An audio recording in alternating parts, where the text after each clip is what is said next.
Well, they really don't count anymore inside the General Assembly because there's not enough of them. So I've got the House completely in lockstep.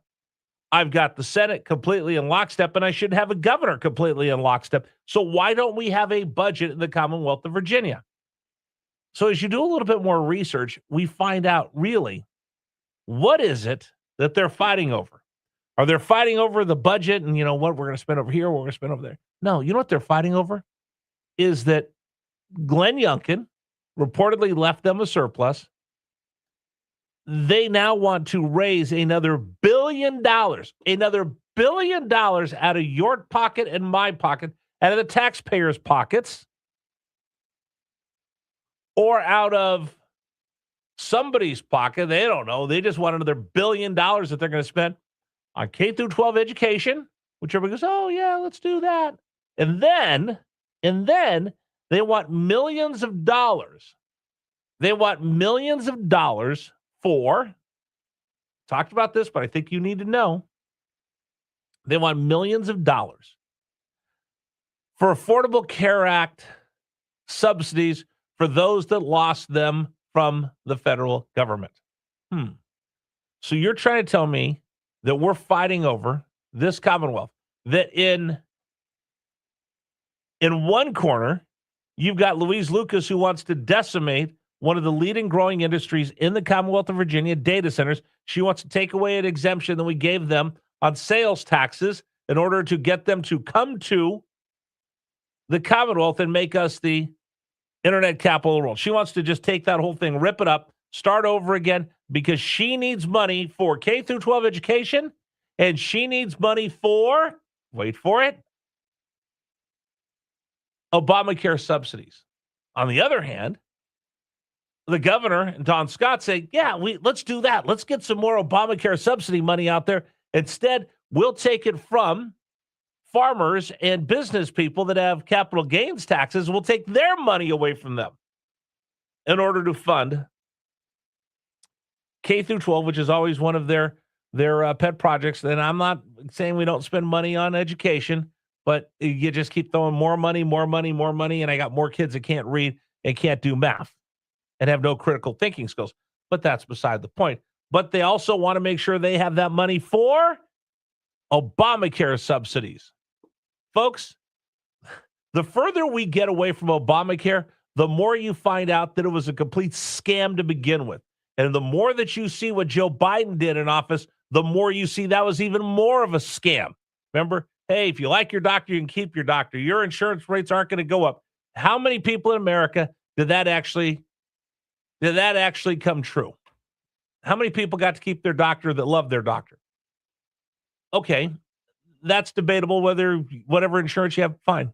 How many of you have seen your insurance rates go up since Obamacare? Hello, everybody that had traditional insurance. But now, the Obamacare subsidies that were caused by Joe Biden, the American Rescue Plan, the Inflation Reduction Act, which gave temporary COVID-era subsidies to people that jumped into the Obamacare pool. These are people that would not have qualified for these subsidies, but they blew them up to get more people into the Obamacare pool temporarily with subsidies. Now, those subsidies are gone. They knew that it was a temporary thing. It's kind of like I got a credit card and they said, hey, introductory rate, 6%. Great. It's good for 6 months. After 6 months, it jumps up to 29%. Wait a minute. I still want my 6%. Dude, we told you it was a temporary rate. I know when I signed up for it at 6%, and I know it was a temporary rate, and I know it was temporary when I got it, and I know you reminded me it was temporary, but I don't care. I still want to keep it.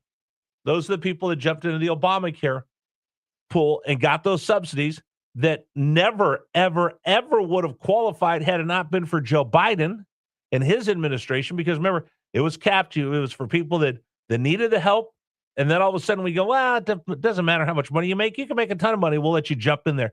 Those are the people that jumped in temporarily into the Obamacare pool and expected those subsidies to last forever, even though they were promised they're just temporary. And that's what this budget fight is all about. Can I play the song one more time? I think this is a brilliant song. I think everybody needs to hear this song. This is a Richmond Morning News exclusive. This new hit that's climbing the charts about what's going on in Virginia and our budget. I want to hear the whole thing. Go ahead. Oh, Virginia, we still have no budget. Everybody's yelling, but nobody will budget. Hampton Roads, Lucas says, tax them again. Data Center Diva says, not my rich friends. Amazon Don's got a plan in his hand, but nobody knows where the dollars will land. Down in Richmond under Capitol Lights, they're counting up billions and picking new fights. One says spend it, one says tax, one says, hold on, let's check the facts. Virginia, we still have no budget. Everybody's yelling, but nobody will budget. They're fighting over taxes, credits, and cash, while taxpayers wonder who's taking the splash. Lucas from Hampton Roads is swinging away. Governor Data Center Diva needs to save the day. Speaker Amazon Don is stuck in the show, and the $1 billion tab just continues to grow. Virginia, we still have no budget. They found another billion and they just had to touch it. So cue the brass, let the gavel fall. Richmond's got drama and we're paying for it all. No budget. Virginia still can't judge it. There you go. We still have no budget. After all of this time, we're now weeks away from hitting zero, or our budget will run out. And they're fighting not over priorities, not over this. They're fighting over, hey, we want to spend an extra $1 billion that wasn't in the budget. Now we have to figure out how to spend it. So that $1 billion they want again, some of that money goes back to Obamacare subsidies for people that jumped in, got a subsidy temporarily, and now we're complaining that they want that temporary subsidy to be permanent. No matter how much money you make, no matter how little money you make, it was always going to be temporary. Now they want it to be permanent, and they want you and I and the people of Virginia to pay for it. Somebody just sent me a text message. Wait a minute. I thought all the money for the Virginia lottery was for our schools. It's just another scam. Gary, here's what happens. You take that lottery money, and there's been studies that have shown this. You take your lottery money, you put it into the budget for schools. Oh, listen, we've got $5 billion from lottery money. That means the General Assembly, in this case, or the state legislators go, oh, wait a minute, we got all that money coming in. We'll just take that money going out. It was never plussed up. It was never plus. We have our budget, and then we put another $1 billion on top of that from the lottery.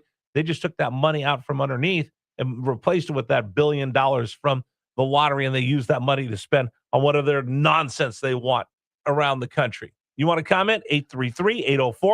833-804-1140, 833-804-1140 is the number for you to join us on the James River Air text line. I am still scratching my head.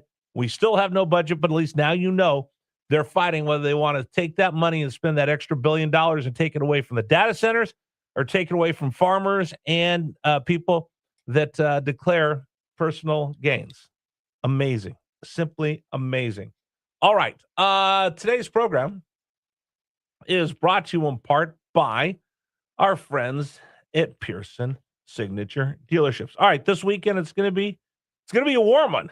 If your air conditioning is not doing so well, and you've been thinking about getting a new car, and you've been wondering where I should go, who I should trust, the last